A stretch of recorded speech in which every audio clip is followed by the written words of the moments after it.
Tutuşmuş bedenim yanıyor sanki. Ne olur terk etme seven kalbimi. Gidersen sevgilim yaşayamam. Ne olur terk etme seven kalbimi. Gidersen sevgilim yaşayamam.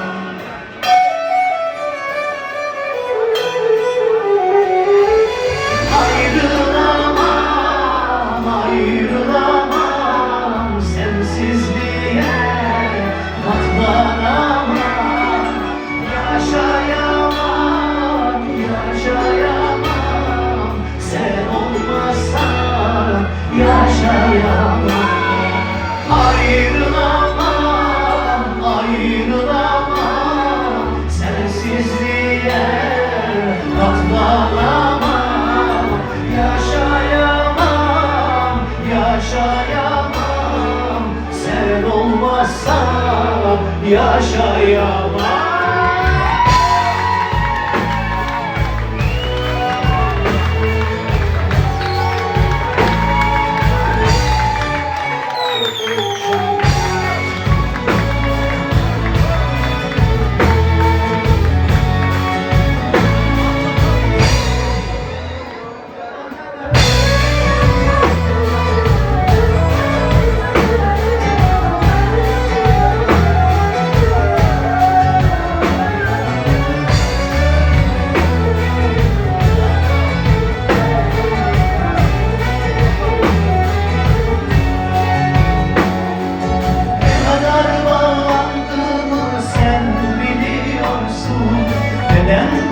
Sevdayı bitiriyorsun, kalbinden beni söker diyorsun. Canımın canısın, ayrılamam. Kalbinden beni söker diyorsun.